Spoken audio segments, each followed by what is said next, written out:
See you. How did she come in?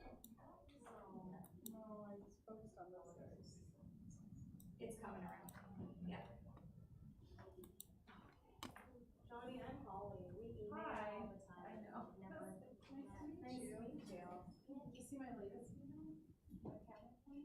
Yeah. It'll be fine. Okay. Always does. We've always laughed. I'll come and grab it. I got a cake. Thank you.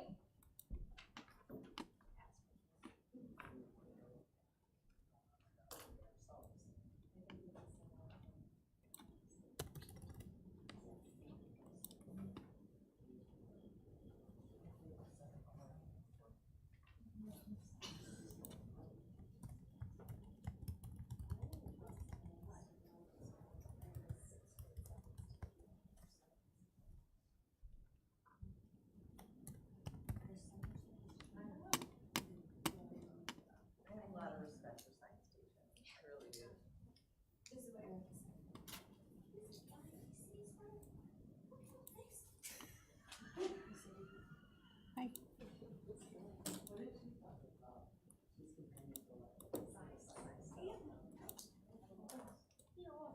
Is it my car? You think that the Horizon's four course? Build this. Can you hear me? Don't hear something. Hello, hello, hello. A little bit. That's okay. You sign it? I'm not on the committee. Oh, you're just here. I am the secretary. Okay. What was it called? This is called the secretary? You are the executive I'm the executive. assistant. That's better than the title. Well, Hello, my hello, hello, title hello. is district secretary. Yeah. Pretty You make that a different. generic. We're good? Yep, any spot? Anywhere. In this room, Susanna. In this room. I tried. Who took my pen? Loretta. Loretta did. It's okay, I got it. She's bringing it. I got it. Danae, you ready? Yeah, I've actually already been recording. You've been recording. Of course you have. That's hilarious. Okay, I want to call this meeting to order at 5:01 p.m. First of all, just want to thank everybody for being here and part of committing to our 6-8 Science Primary Resource Adoption Committee. We are following open meeting law, so we will stay to our agenda items. And if something is off topic, please don't think that I'm rude by redirecting you and saying, come back to the agenda item, or we can't answer that. The agenda is in front of you along with a folder that has several materials in it. So we will be accessing all of those materials today. And I'd like to start on time and end on time so that you all can get back to your families this evening. So I think we have come to our first agenda item, which is calling the meeting to order. And I'd also like to do introductions. So if you could state your name, and if you are a teacher, a parent, a community member, and then what school either do your children attend or do you teach at, or are you the principal or administrator of? That would be great. Christy, can we start with you? And Danae's going to tell me this. Everybody has to use a mic. So perfect. We're just going to pass that mic around. Go ahead, Christy. Okay. Christy Mendoza. I am currently at Liberty. I've been with the district for several years, and I teach 6th through 8th grade science. Shauna Madison. I'm a teacher at Westar, and I've also been in the district a long time. I teach 8th grade science and math and ELA. My name is Josh Kolopanis. I also teach at Westar. I teach 7th and 8th grade science there. Hi, Johnny Sheasley. I'm at Estrella Mountain. I think I'm in my 10th year teaching 6th through 8th. Currently, I'm 7th and 8th grade. Science. My name is Arturo Corrales. I'm joining from Las Brisas Academy as a parent, I have an 8th grader and 5th grader that go there, and that's what I'm doing here. Thank you for being here. Hi, my name's Erica Daniel, and I'm at the district office as Director of School Effectiveness.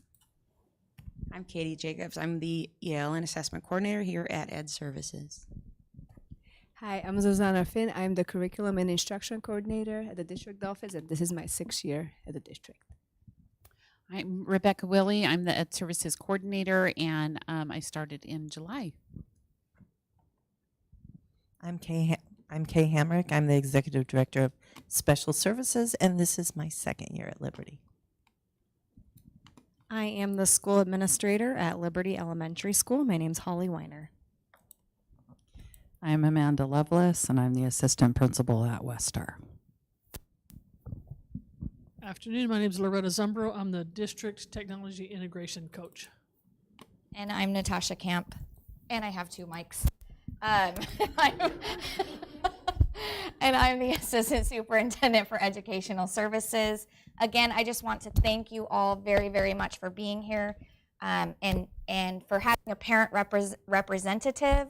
That's wonderful for us because we love different perspectives, and it keeps us grounded in the work that we do, which is for and all about kids that we serve. So thank you again for being here. Do not let any of these people intimidate you.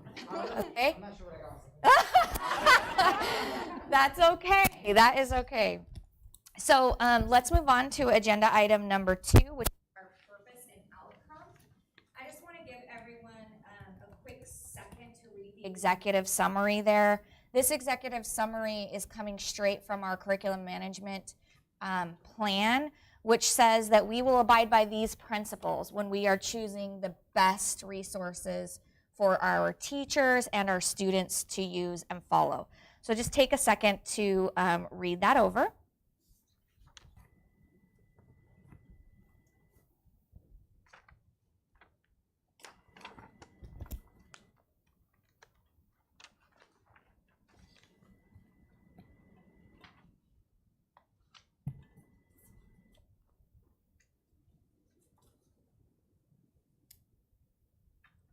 And it's just A, B, and C.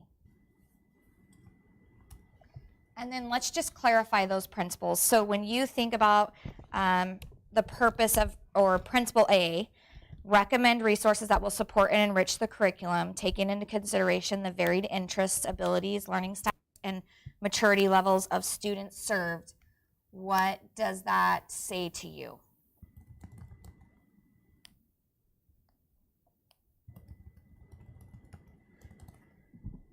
So all of the school zones are different subgroups, different demographics, combination of different cultures, age levels, and abilities.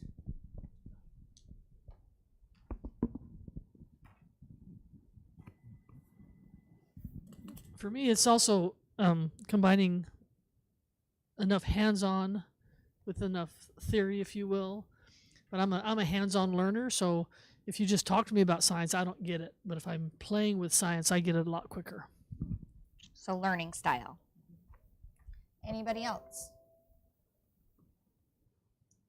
I guess I just see differentiation in there and taking into consideration varied interests and abilities that leads to more students in learning. Great. Let's look at B. So B reads, we would recommend resources that will stimulate growth in factual knowledge, critical analysis of differing sides of issues, literary appreciation, aesthetic values, and recognition of various societal values. What does that mean to us?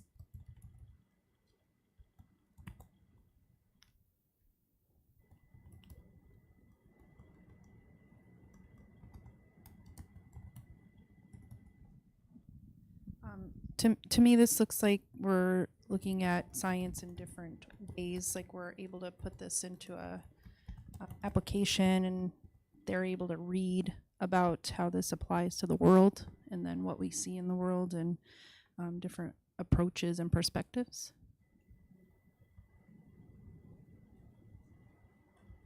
Any others?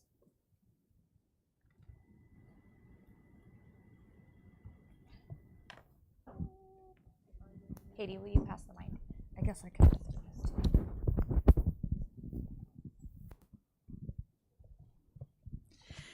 I would say that I picked up the critical analysis, so it would need to lend itself to the kids analyzing and using critical thinking. And then it says it's factual, so we would need to know that it's grounded in research and a scientific study and not based on opinion, was what stood out to me. Great, thank you for sharing that. Let's look at the final one, which is C. We agree to place principle above personal opinion and reason, above prejudice in the recommendation of the resources of the highest quality in order to assure a comprehensive collection of resources appropriate for the complete education of all students. What does that one mean to you?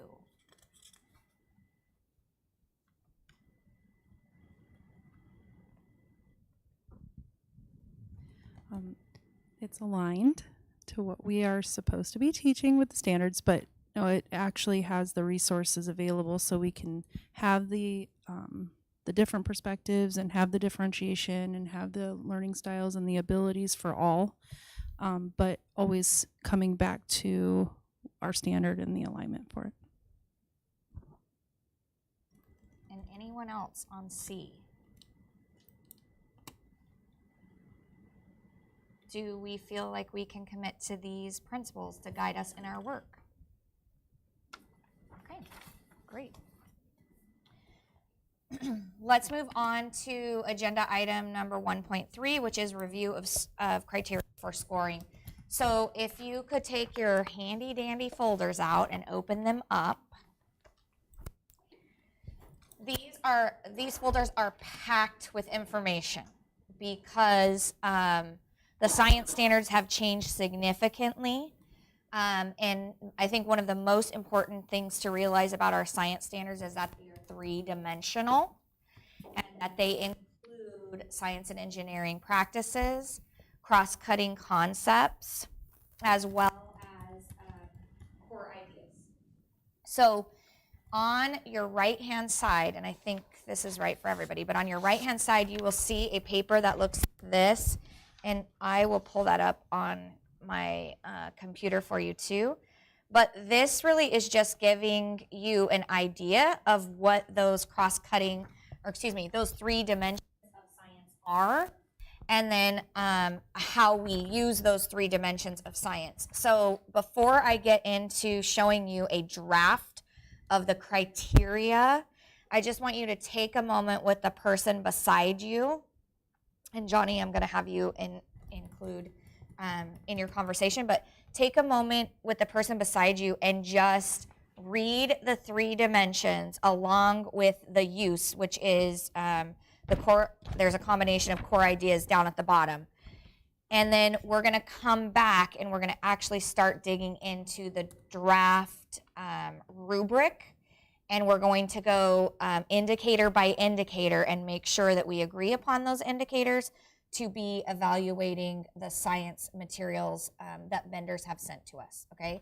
So take a moment with a partner, just partner up and get really familiar with the three core ideas. Excuse me, the three dimensions.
we okay? Okay, what questions, now, this is going to guide us significantly. So I do not want you to be shy in this meeting at all, because the more you can understand the 3 dimensions, the better product we are gonna pick, okay? So what questions did you and your partner have about the 3 dimensions? Do not be shy.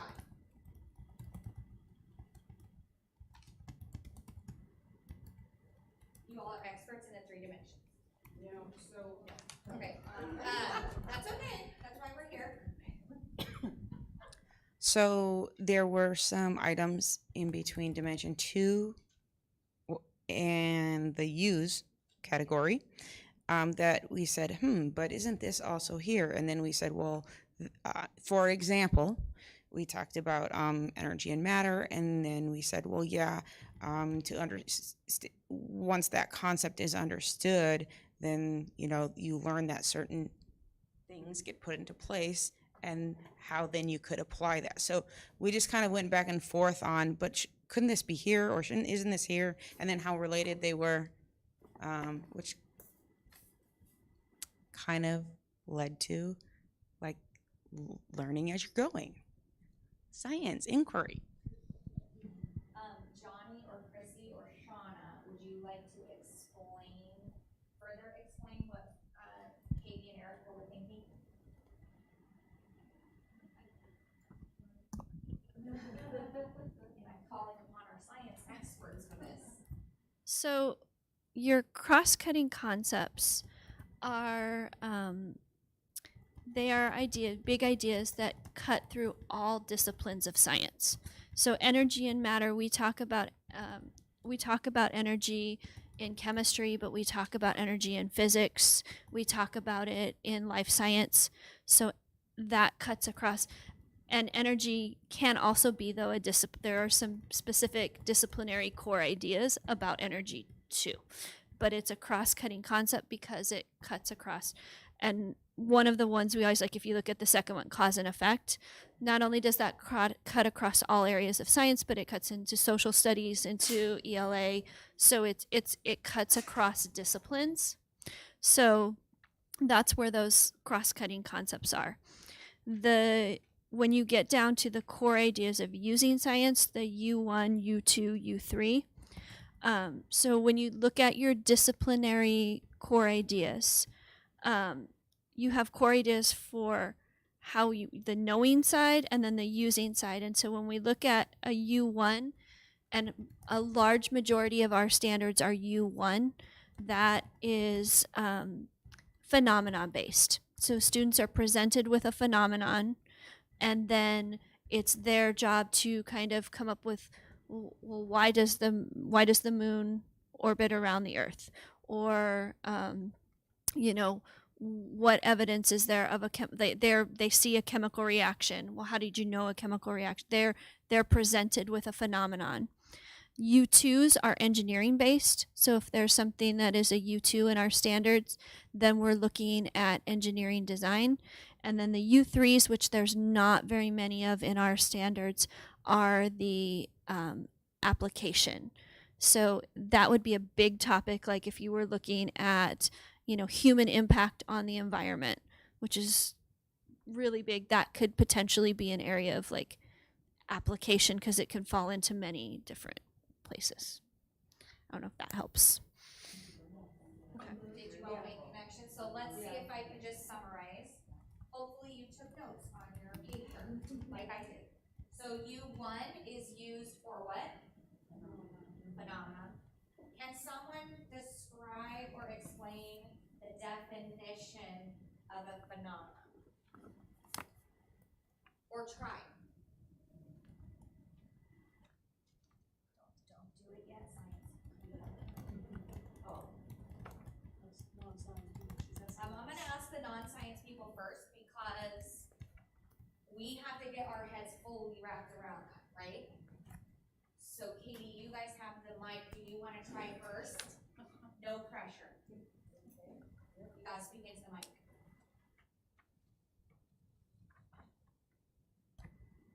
So I think that I think that that is how magnetism was learned. You want to say more about that? No, my partner Erica is going to. It's something that they see that happens in the world and they don't know why. Okay. Okay. Anybody else over here want to take a stab at it? Holly, I see you. Pass the mic to Holly. She's got it. So I think of it more as like a overarching question or theory that students are then going to try and explain through content development, through their standards, but it would be more of like the essential question piece that they don't have an answer for yet. Great. Christy, do you want to give your definition of phenomenon? So a phenomenon is just, it's something observable. It's observable. It can be something like, so right now, like with our 6th graders, it's something as simple as condensation on a glass. They can observe it, and then you can dive into the content piece of, well, what's causing that. And that is one of the things that to kind of keep in mind, that our Department of Ed is always, they do a workshop telling us that phenomena doesn't have to be phenomenal. So like because there are some really cool ones out there, like they have, one of the fancy ones is the big railway car that crunches in on it, self, and that's pretty phenomenal, but it doesn't always, it can be something as simple as, I'm going to open a bottle of peppermint oil, raise your hand when you can smell it. Why is it traveling across? Like, it's just an observable event. And I think it's important to know that sometimes students will not be in awe over the phenomenon, right? They really won't, right? And they'll think, yeah, and I know how that works and why that works. And then through further investigation and integration of the 3 dimensions, their thinking is either confirmed or changed and elevated to the true reason of the why. Would you agree with that? Okay. All right. Any other questions about the 3 dimensions? No? Okay. Let's keep digging into our handy dandy. Can I say one more thing? I just want to, one of the things I want people to be aware of about the disciplinary core ideas, like the P1, P2, P3. So that is kind of like, I guess you could kind of think of it like a big idea, because like all matter in the universe is made up of very small particles. And then there's a P1 standard that could be in kindergarten. And then it builds, right? So there can be a piece of that core idea at multiple grade levels. Great. I think that I might have planted you in here for that. So find your purple packet.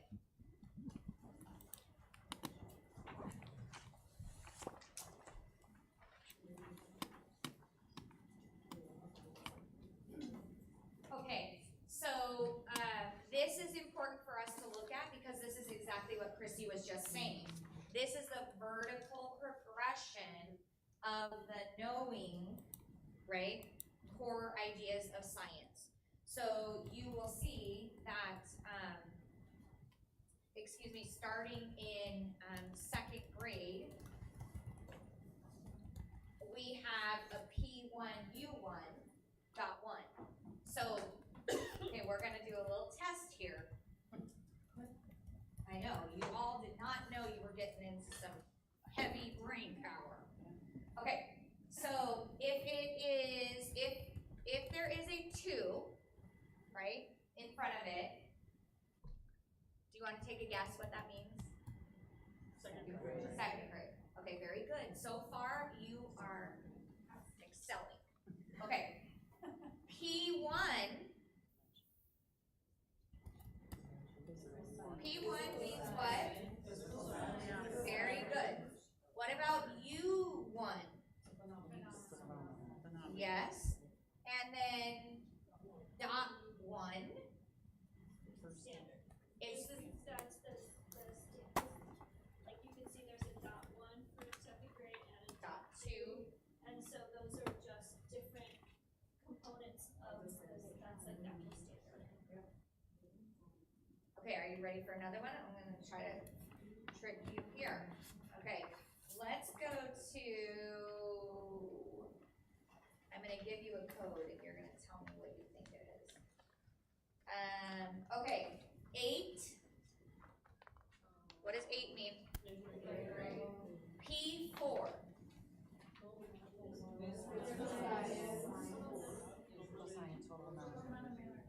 U2.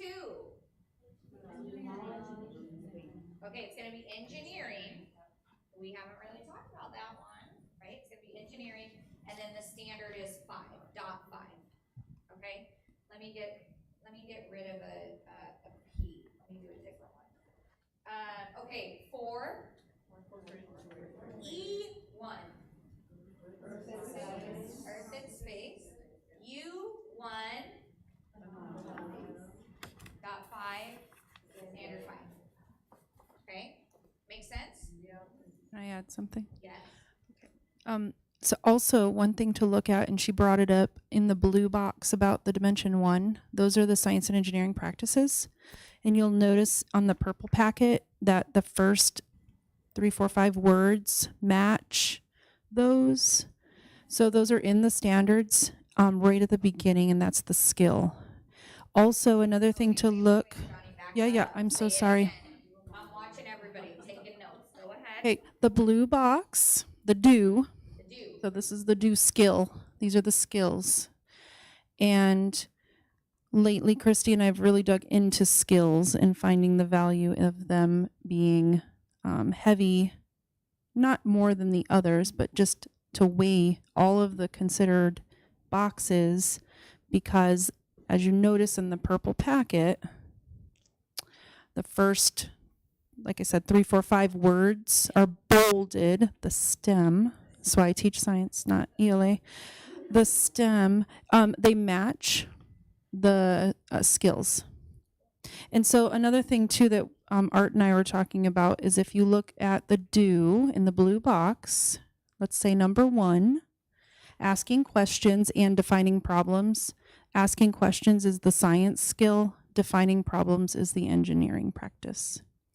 And so they're broken apart that way as well. Now some of them don't do that, but the first few of them are, and also number 6. And so as we're looking through them, you'll see, and it should match, again, if you find a U2 somewhere in here, I don't know where second grade has a U2, but you'll probably see defining, okay, here on the second page. What are we looking at?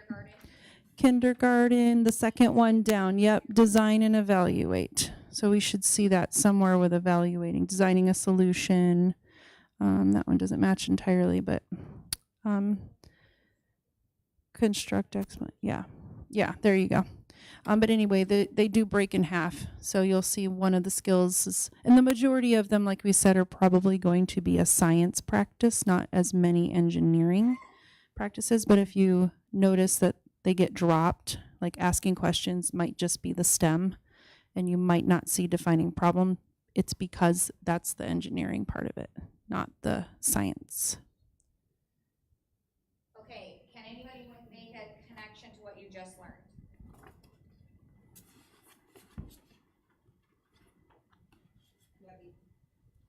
The first part of the do connects to the science, and the second part of the do may connect to the engineering practice.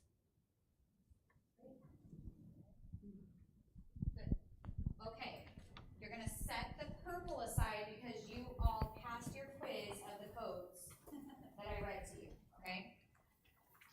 And now I want you to look at the K-12 Science and Engineering Practices Progression Matrix. It is white.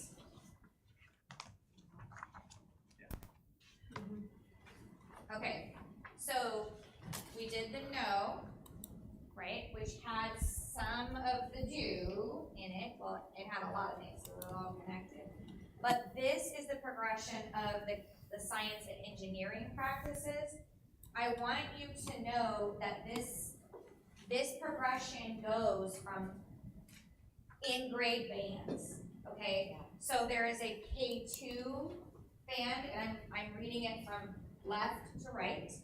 There is a K2 band, there's a 3-5 band, there is a 6-8 band. Everybody with me there?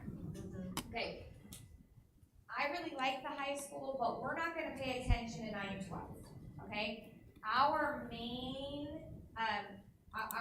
emphasis is 6-8, but I did want you to see a progression, the vertical progression of kinder through 8th grade, okay? And then on the far left-hand side, you will see the science and engineering practice, which should connect directly to what color box on this page? Blue. Okay, so you'll see that it says asking questions and defining problems. And then if we went over to 6th through 8th grade, it's going to give you even more detail about what those students would be required to do with the science and engineering practices.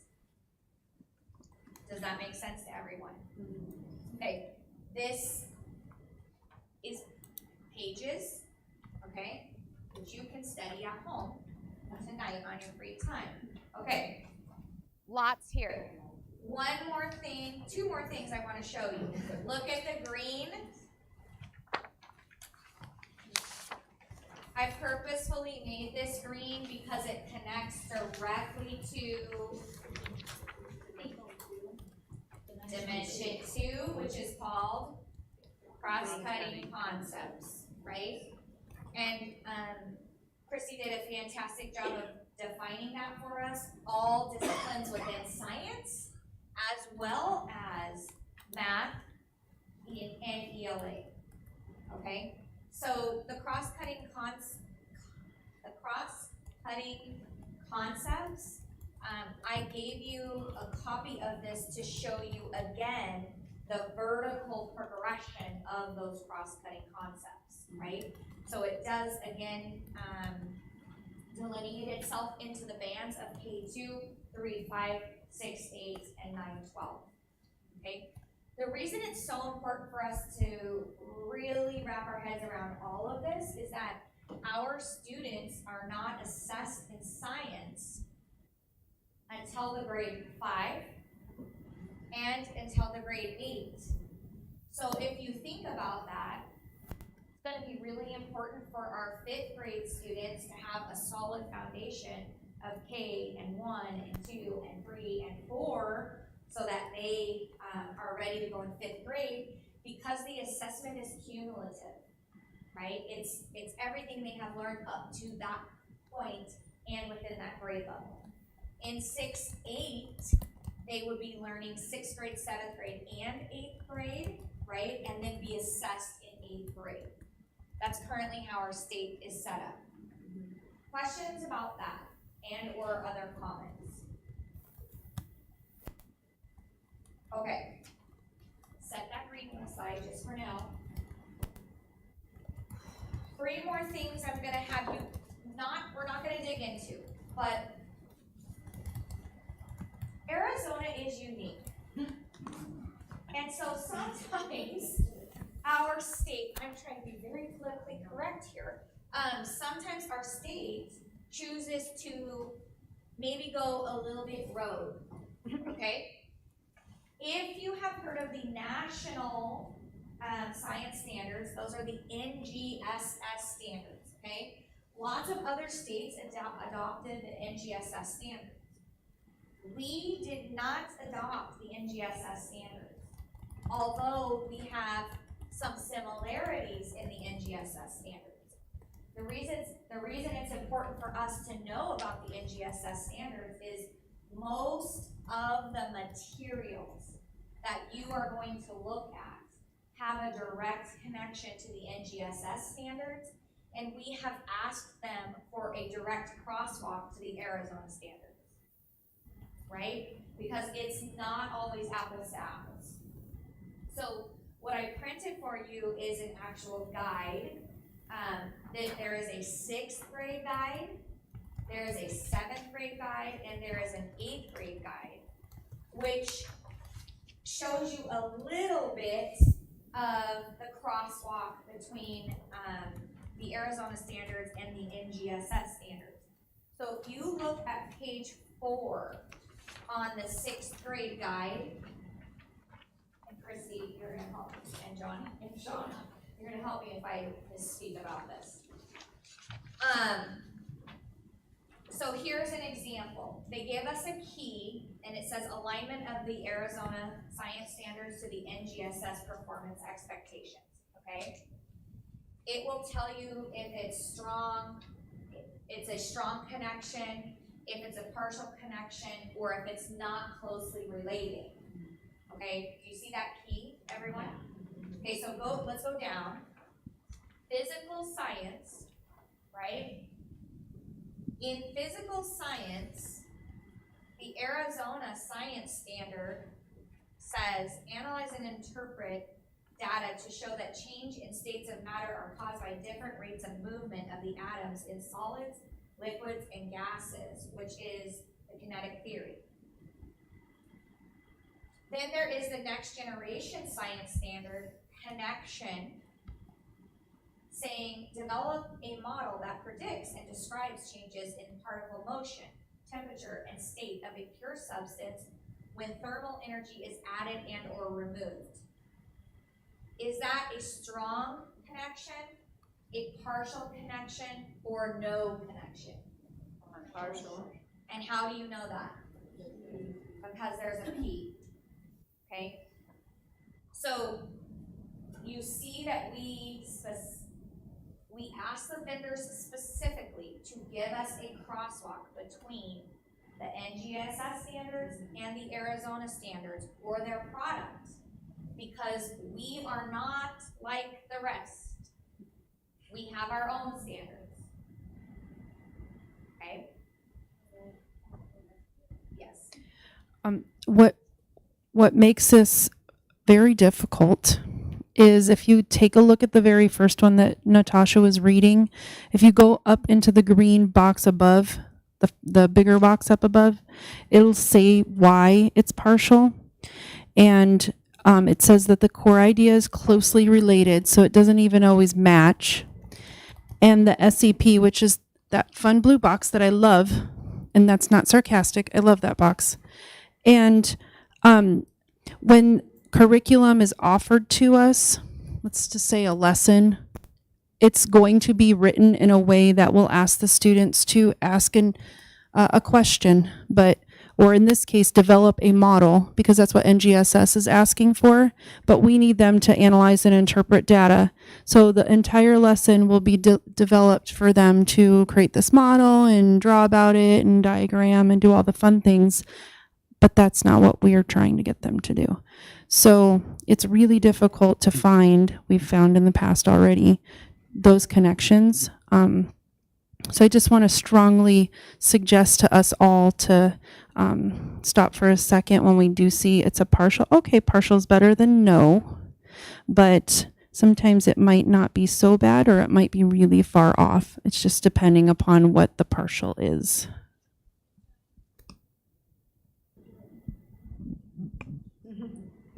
The other piece, because this was what we were dealing with the other day, we have two standards, you see .1 and .2, that align to the same NGSS standard. So like, partially aligned. But we've divided this content into two separate kind of areas, and it's all kind of lumped. The content piece is all kind of lumped together in one for NGSS. And so that also creates some issues when we're looking at materials. Okay, so I have given you a lot of information, right? Before we actually go into the draft evaluation or rubric, do you need a stretch break? Do you need to clear the palate. Nobody gets to leave. Okay, I got you here, and nobody leaves. Do you need anything before we move on? Yeah? Okay, we're gonna go. We're gonna move on. You guys have been doing fantastic so far. Okay, we are now going to look at the draft. This is a draft because I really want your opinions and advice on do we need to revise this in any way, okay? So this is our draft rubric. I'm gonna pull it up here. And Loretta is going to help us to revise it actually in the moment if we agree upon it, okay? Okay, so I'm going to explain really quickly just how it's categorized. It starts first with standards alignment, right? And I think we are just going to tell you as a committee, we're not going to put anything in front of you that doesn't have a crosswalk, right? If it didn't come with a crosswalk, we're not even putting it in front of you because we shouldn't move forward, right? Then I go into some organization in the red. Then we've got some deep content, which we're gonna go through each indicator, but that content area is really where we're talking about the 3 dimensions. And then the final evaluation component is the assessment. Okay, so that's really how the rubric is set up. The evaluation or the scoring of the rubric is on a 3-point scale, with exceeds being a 3, meets being a 2, and inadequate being a 1. We're gonna get to that at the end because I think we really need to talk about what does inadequate mean, and do we all agree on what inadequate means? What does meet mean? And then what does exceeds mean? Okay? So starting from the very first indicator, it is aligned to the Arizona standards or provides a crosswalk to the Arizona standards. Any questions about that indicator? No, because we're going to give it to you, and then we've got to decide what is an inadequate, a meets, and exceeds. So let's talk about that now. If you receive a crosswalk and or it is aligned to the Arizona standards, what does inadequate mean? There is not one? Okay, I'm not going to put one in front of you that doesn't have it. So then nothing would have in it. Nothing would be inadequate. Do you agree upon that?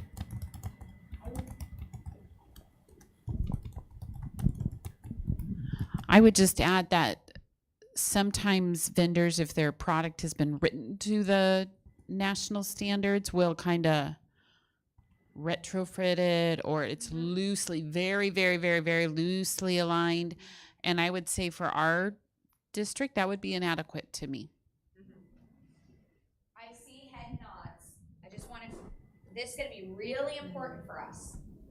I'd like to add, yes, I completely agree. Also, if it doesn't have a reason why it might be partial or strong or something like that, if there's no explanation to why they're that way, because otherwise we can't make a decision.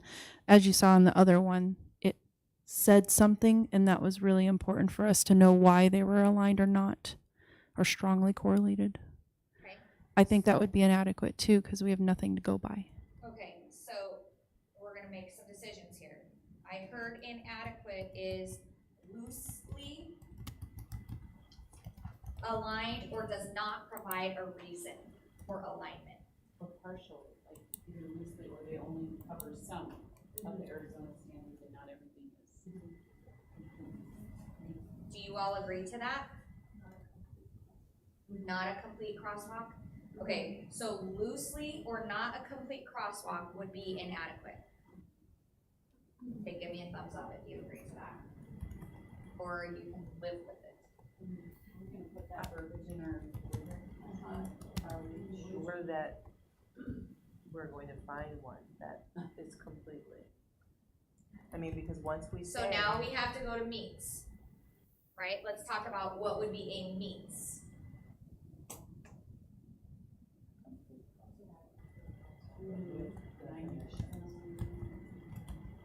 Okay, I need you to speak. I would, because we may not find, because Arizona is different, we may not find something that has 100% of the Arizona standards, and we may have to have supplemental, like there may have to be additional units maybe for 6th grade or 8th grade that doesn't, it doesn't cover the kinetic theory or whatever. Like we may have to say like 85%, alignment to standards or a number. Amanda has a question.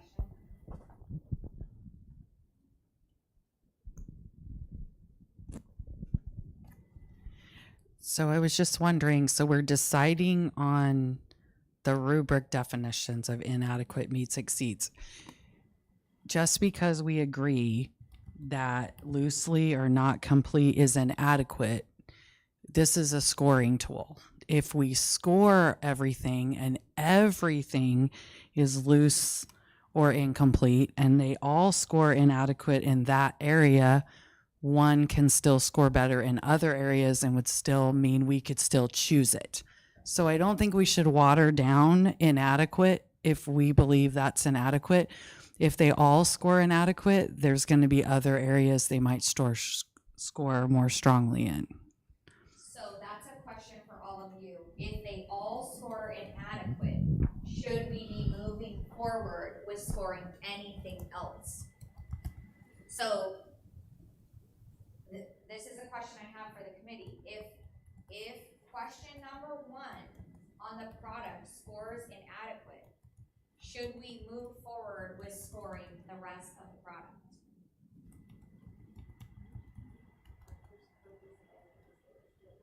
Okay, Shauna, can you say that, please? I mean, I don't know, but our first purpose, A, was that it did align. So. Because I agree with Johnny that I would like to see an explanation from them, but just from some of my experience, I don't know that I've hardly ever see an explanation, because that's why the Department of Ed gave us this, because they're always telling us, go to this document when you're reviewing curriculum, go to this document. They made this so that we could see what was partial, what was like.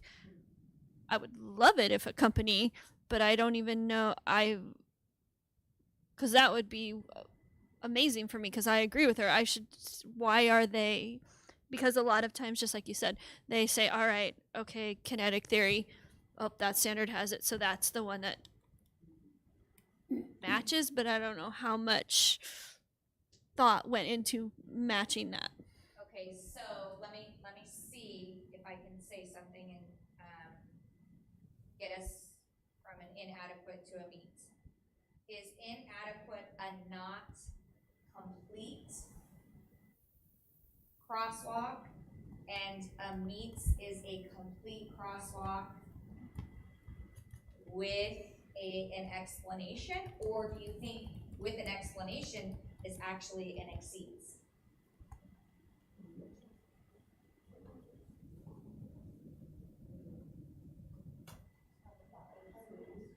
I think Shauna has something. Well, I just have a question, so are there any curriculums that are literally written just for Arizona? Or are we going to find everything is going to be NGSS that has some sort of crosswalk? Okay, so then we're not going to find one that exceeds in that sense. As in, oh, it's aligned perfectly just with Arizona. Okay, so. I agree with you. And I'm sorry, did I interrupt somebody? For me, okay. I agree with Shauna, and I agree with you as well. I think just giving us a basis of where we want it to fall, we're not going to find one that's going to be perfect. But an explanation, in my opinion, is necessary, because when we were looking at curriculum previously, it did have that alignment piece to it, but when we actually tested it and looked at it, even part of their lesson was aligned. It wasn't even the complete lesson. And so we didn't have that explanation prior to using. It was just simply that paper said, or, you know, the one we were just looking at where it had the partial on it, look at the standard, here's your standard, go. But as we dug deeper into it, it took us a long time to get to where it actually was aligned to it. So, like I said, I agree with having it's not complete, having an explanation, and having whatever our ideal, like, perfect world would be, because I don't think we're going to be able to come to any smaller detail for that. Okay, so summarize, Johnny, loosely or not complete, inadequate. What did you say for meets? Meets, we had Complete with explanation. Okay. I was thinking that exceeds should have the explanation, because that is really what's going to help a teacher decide what she needs to supplement and what she needs to focus on and what she doesn't need to teach. Yeah. Full explanation. I think it would help teachers. Partial explanation, full explanation, or thorough. Okay. Write this down, little friends, because you're going to be using this, right? Okay. So we get across, we get through the standards, and we're moving on, right? We're moving on to organization. The first indicator under organization says provides high quality materials, equipment, and kits, technological components, or online resources where applicable. How would you differentiate between inadequate, meets, and exceeds on that question or indicator?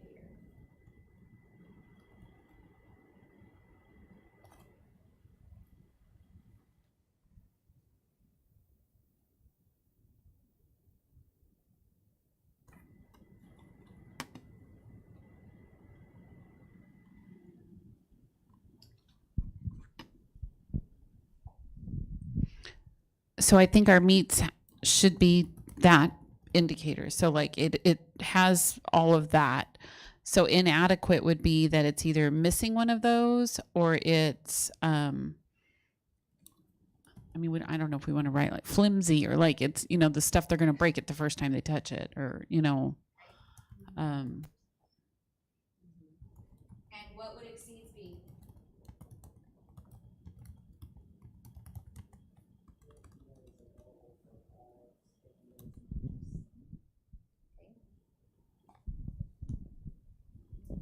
I was just thinking that because we're worried about alignment, if the materials were aligned to say, like what Johnny said earlier, like building a model that we're not going to teach. So if too much of the material is unaligned to the standard and it's not usable, then, but if you said like 80% of the materials provided are aligned, I don't know if you want to think about it that way or not. What do you guys think about that? So, Amanda, let me summarize. Most is a meets. All would be an exceeds.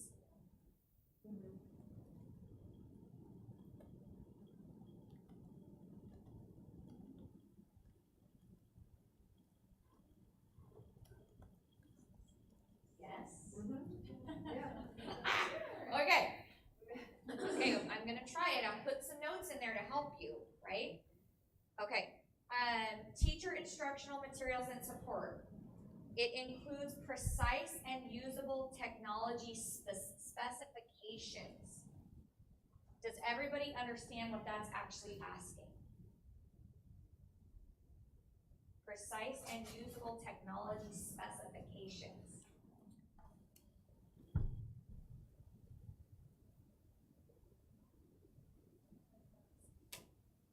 Is it providing directions on how to use the software that it is, or is it like what Loretta would need to help us install, or which one is it? I think it might be both. Okay. So how do you use it, and is it compatible with a Chromebook, an iPad? Okay. How might we score that on an inadequate meets and exceeds?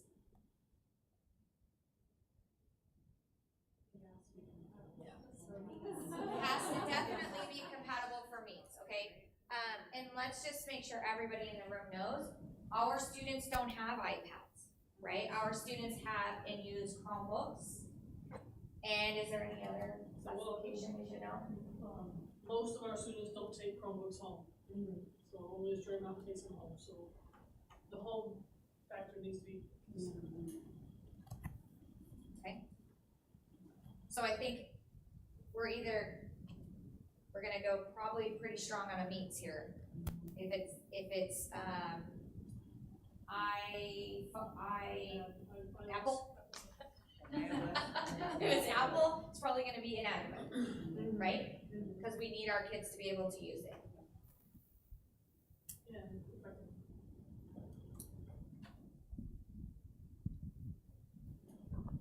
And from the technology standpoint, it needs to not have any software that must be installed, especially for the student device. Teacher device, yeah, it's okay, we can install software, but Chromebooks don't install software.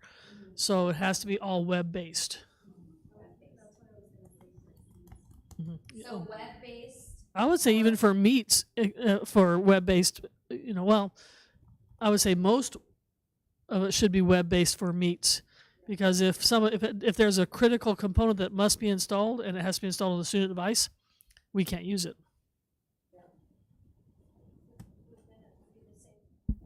That would be the same thing then with like videos. If they have videos that the kids need to watch, if teachers are the only ones who can actually, depending on where the videos come from or how that. So information on videos, our students don't have access to YouTube. So if they are YouTube videos the students must watch, it would come from the teacher showing it to the class. And if there's small groups that need to be watching that video, they can't do it on their Chromebook. Good point. Okay. So take notes as we're going, right? Because this is going to help you to score. I am thinking that at a meets, it has to be compatible with a Chromebook. Do we need Google compatibility? I'm wondering if Google compatibility might be an exceeds, because then we could make a direct connection to our Google Classrooms. What do you guys think? Well, for the technology part of it, it would be, we would look at, if you're looking for words like Google Classroom, Clever, Clever login, those kind of things, because then it just, the kids just automatically get into the program. Single sign-on. Yeah. Yeah.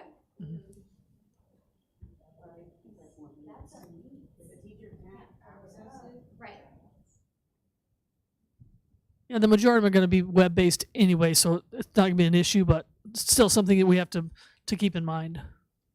Okay. Do you get how we're going from an inadequate to a meets to an exceeds? Okay. Do you think we need to do that for every single indicator going down? Do we need a full explanation of inadequate, meets, and exceeds? I'm just asking because we have 30 more minutes together. And I'd like to go through each of the indicators and just ask, do you have clarity on what the indicator is asking? And then do we really need to get into, do we need to take notes on inadequate, meets, and exceeds, or do you get this pattern we're going through? Okay, talk to me here. Is it something we can take a look and then bring next? Or a Google Doc or something we can share? You can bring comments to the next meeting, but at the next, I want to stay on topic. But for our final agenda item, we'll be talking about what we're going to do at our next meeting.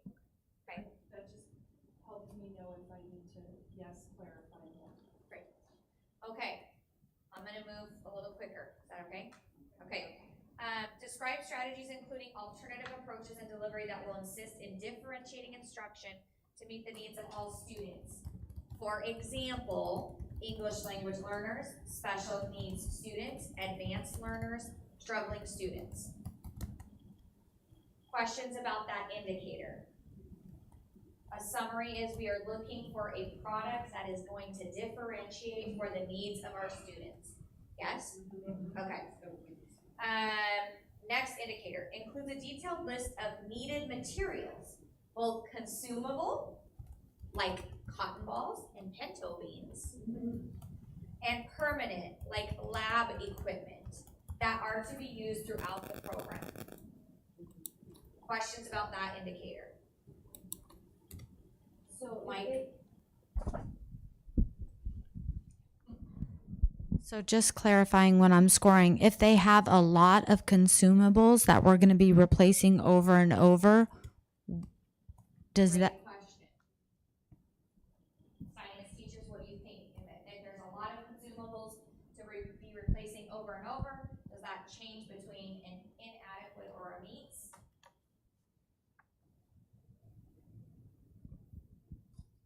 Well, consumables are a normal part of science. The question is district going to have that budget for that? That's a different question.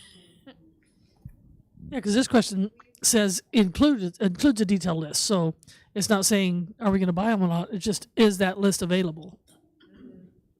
Right. Yeah, it's just, is the list available? But should we enter a question, a criteria of, if there's a bajillion consumables, that's what we got the issues with the FOSS kits, right? Just correct. Maybe cost effectiveness needs to be added to our criteria. Okay, so I hear a proposal to add cost effective. Yeah. Is that under teacher instructional materials and support? Yes.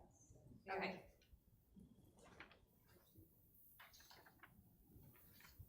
Okay. Let's go to the next indicator. Materials are developmentally appropriate for each grade level. Questions about that indicator? Oh, no. Okay. Provide sufficient description about how to use the materials and laboratory equipment, including safety practices and possible room arrangements. By the way, if anybody wants to X an indicator, let me know, because that makes our list a little shorter. Okay? If you think something's redundant, let me know. Do we think that's redundant? I was just gonna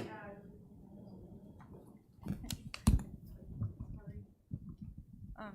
No, I'm glad you said that, because we could potentially say include a detailed list usage of materials needed, and then X that one.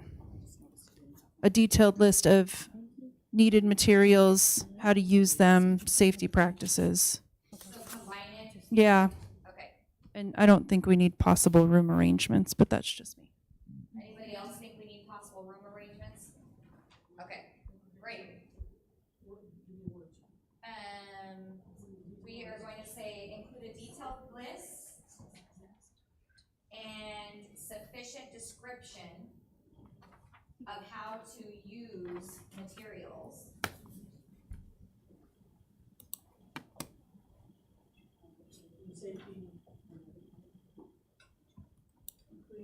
Including safety practices. And I think you're both consumable and permanent is gonna go in parentheses. I will help you with that. Look at content. There is a clear progression of knowledge, skills, and ideas from grade to grade, and within a grade, supporting vertical progression and conceptual understanding. Everybody know what conceptual understanding is? What is it?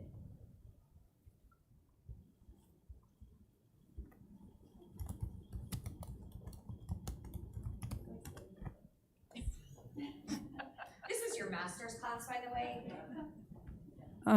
So the conceptual understanding would be them being able to explain and know the P1 and the E's and all of the no yellow box. And conceptual understanding is gained, right? It's not the teacher telling, right? It's more of an inquiry approach. Okay. Now you're going to see how I start embedding the 3 dimensions. Okay? So, making sense of phenomena and designing solutions to problems. The purpose and focus of a learning sequence is to support students in making sense of phenomena and or designing solutions to problems. The entire sequence drives towards this goal.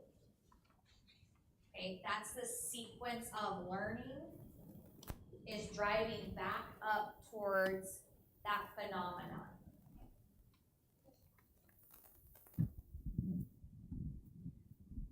So when we think about inadequate meets and exceeds, I think this gets back to what Johnny was saying earlier, that sometimes they will have a phenomenon and they might have an entire sequence that is building towards that phenomenon, but then it's got to connect to that alignment piece.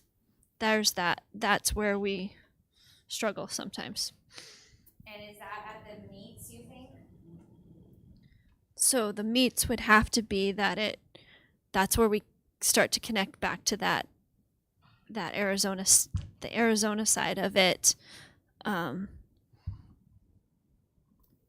Because when we had piloted some stuff during COVID online, and it would tell us, for example, to teach, like if the whole unit was 5, it would tell us to teach like 5.3. So, but if you started in 5.3, you were missing parts of it, or in order to get to it had a phenomenon, but in order to get to that phenomenon, you needed other pieces there were like pieces of the puzzle that were missing.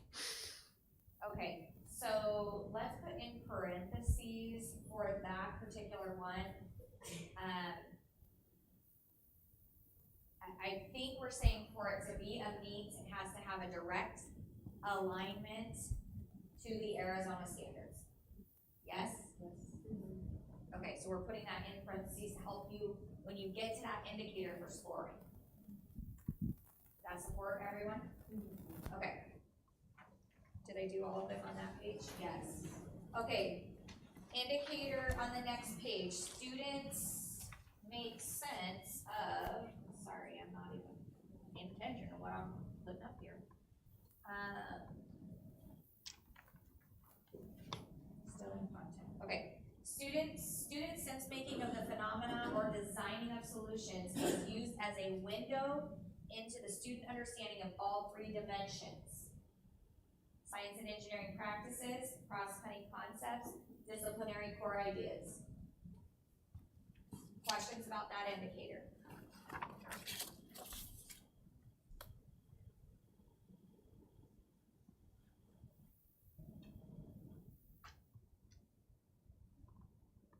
Is it repetitive? Do we need it? I see some confused looks.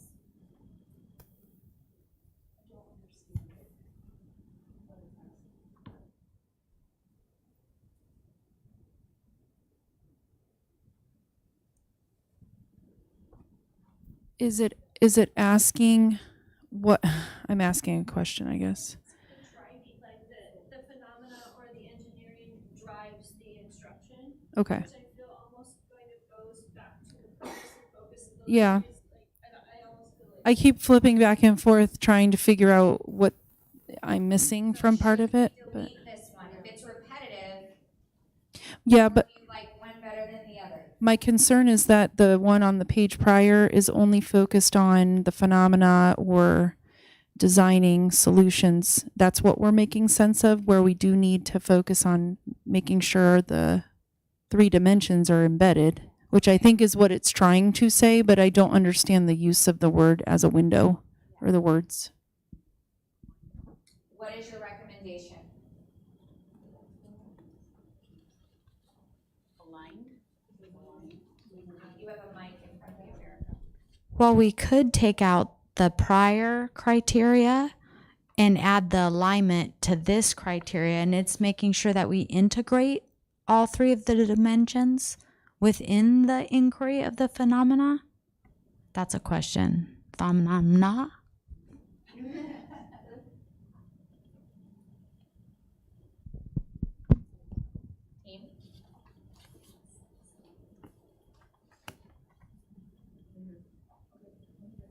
So, yes, Erica, I agree with you on that. I think if you look at the one on the previous page, if we take out, I lost what I was going to say, but making sense of, so if we say the purpose and focus of a learning sequence is to support students in making sense of the aligned standard, then I think that would help us, because that would be either the U1, the U2, or the U3, and it will capture the phenomena in it. Using all three dimensions, yeah. Okay, ready? The purpose and focus of the learning sequence is to support students in making sense of the aligned standard using all three dimensions. Period. Using 2 to 3 dimensions, because sometimes it's very difficult to get all three. We've been told that the standards are not all going to fit every single time. Okay. Does Two that at minimum of this possibility. Does that mean we are getting rid of students' sense making a phenomenon is designing designing of solutions is used as a window? Are we getting rid of that one? If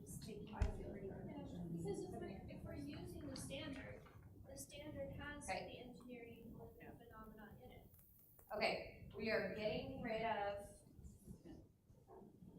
10, thank you.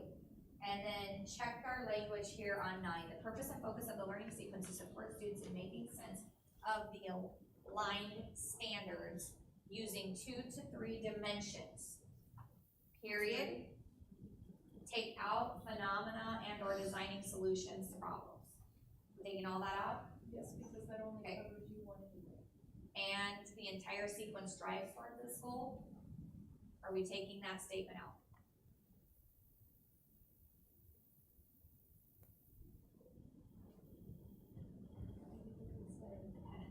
Okay. Okay. Must have direct alignment to Arizona Center for needs of school. That's staying? Yes, because, okay. Okay. Great. Lessons work together in a coherent storyline to help students make sense of phenomena. But isn't that always the driving of those articles? Do we need it? No. Science teachers, what do you think?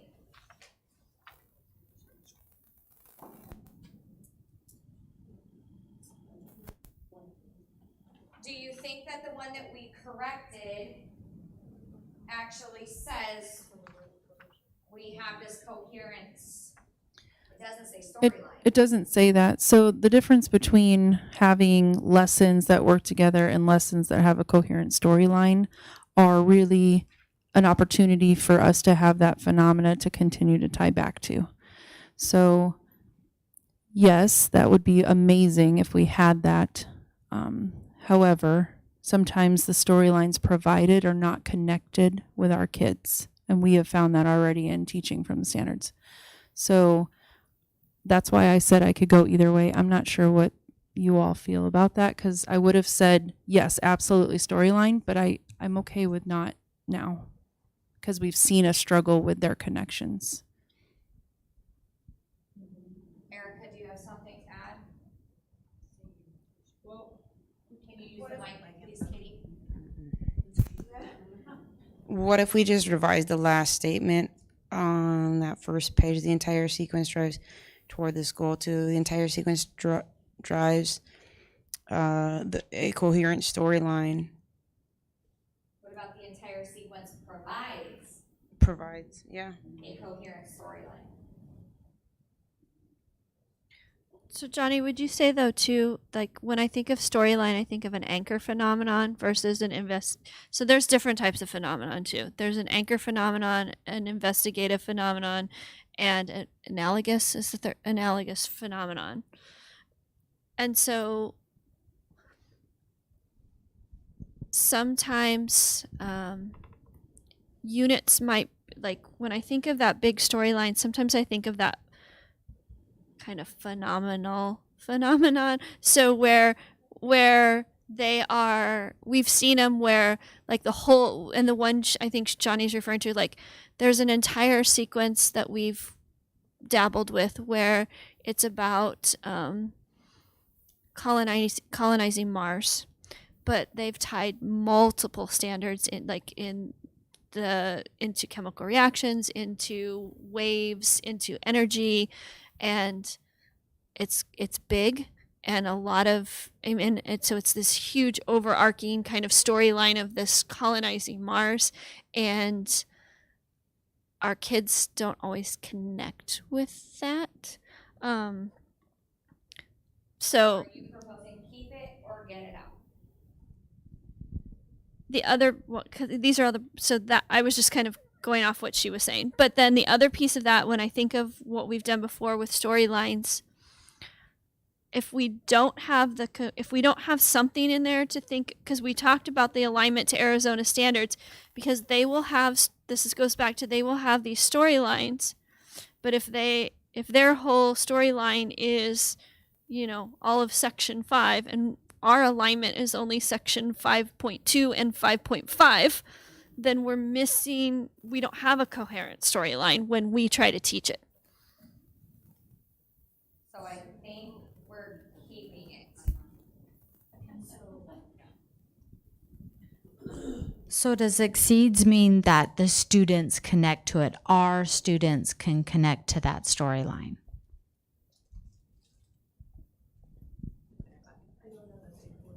I don't know that we'd be able to find that out because we figured that out by teaching the storyline to our students. I think you said provided a storyline would probably be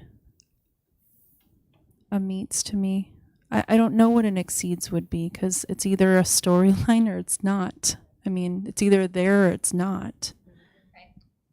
Maybe more about like units of instruction, like the sequence of learning. The sequence is connected as opposed to several experiments that go after the same standard. We're talking about the sequence of connected learning.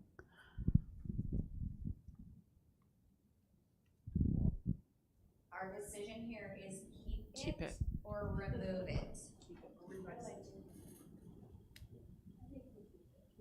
Okay, I need a thumbs up from everybody. Are we keeping this or are we? Okay. You're doing great. Okay.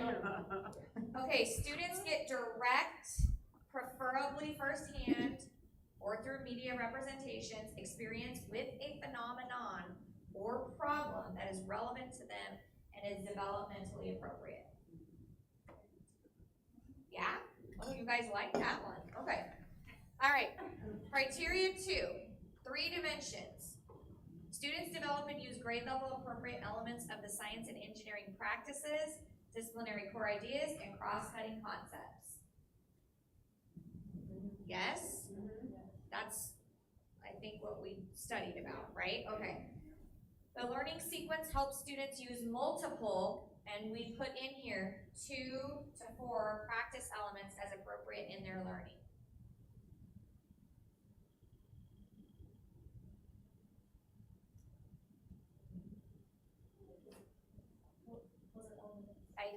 Are they the practices, the SCPs? Yeah.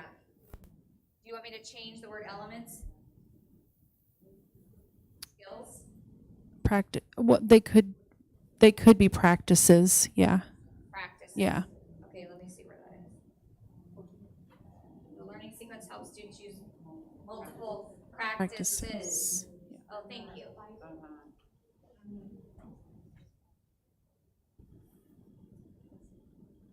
Okay. Engineering embedded in the learning sequence requires students to acquire and use elements of core ideas from physical, life, or earth space sciences together with engineering design to solve and design problems, or solve design problems, or just solve problems.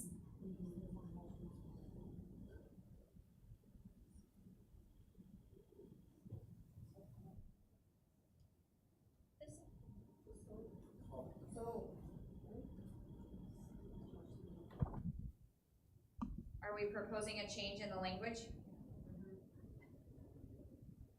Well, I guess I'm concerned, like, if I'm looking at all three dimensions and I'm saying that I'm, like, this almost to me makes it seem like I have to have engineering in every sequence or like, I only need an engineering when it's a U2 standard.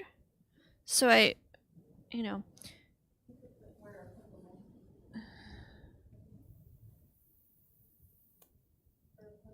yeah.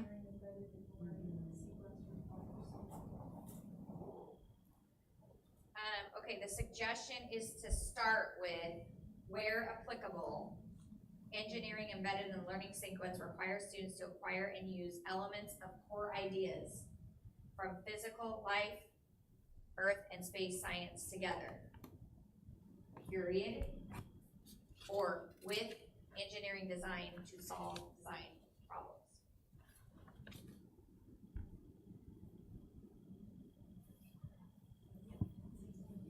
Leave it, but put where applicable at the beginning. Okay, how are you going to score that at inadequate, meets, or exceeds? Well, yeah. So I was saying. It says in the learning sequence, so there's multiple learning sequences in a curriculum, and so we should be finding it embedded as appropriate in all in learning sequences throughout the year, right? Where appropriate. Do you guys like where applicable? Wait, what did I start with? Where applicable or We're aligned. where aligned? There you go. Okay, where aligned is going at the beginning, yes? Okay. Okay.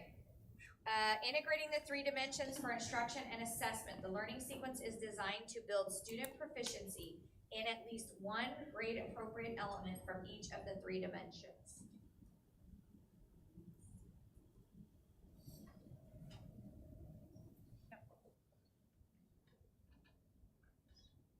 Shawnee, should that be two? Doesn't it have to have two? It can't be one. Can't be just one. In a minimum of two?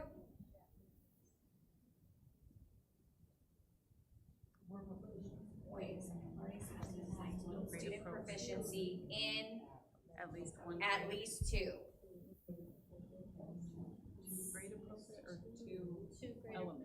Grade appropriate elements. In at least two grade appropriate elements. So generally they should be developing the content and the practice. And then if you can get the cross-cutting concept in there, great. But they should be developing those practices with the content.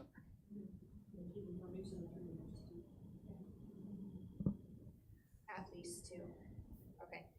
Program tasks require students to explain phenomena or design solutions to problems that reveal the level of student proficiency in at least two dimensions. Am I changing that? Yeah. Okay. Program is designed to use student artifacts that show direct observable evidence of learning, building toward all three dimensions at a grade appropriate level. Are we going to say all three dimensions? Okay, good. Everybody understand the difference there? Okay. Student learning is connected to mathematics and ELA, and students see where these disciplines are useful within their sense making and problem solving.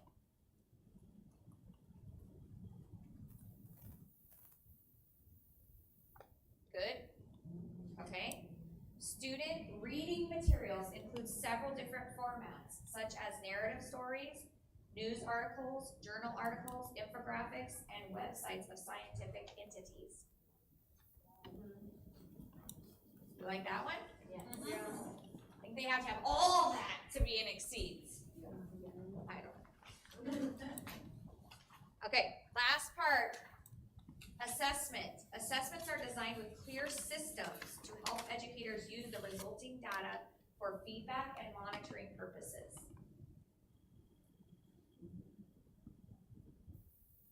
Yes? Okay. Assessments are embedded throughout the instructional materials as tools for monitoring students' learning and teachers' instruction. Okay, so they're embedded. Assessments use varied methods, representations, and examples to provide teachers with a range of data to inform instruction. And then finally, assessments are unbiased and accessible to all students. Yeah? Okay, so as you can see, this is gonna be easy peasy, and this is brain power, right? Okay, before, let me look at my agenda here. I think we are cleaning this up as we speak, and you're gonna delete certain things off of there so you walk away today with our final product. Okay, we'll take the draft off of it. Does everybody agree to the changes that we've made? Give me a thumbs up. I love them. I can live with them. What have I got myself into? Okay, yes? We agree with changes? Okay, we're gonna print those out for you guys so that you have a new one. I am going to move on to agenda item 1.4, which is upcoming committee meetings. Let me just show you, our work.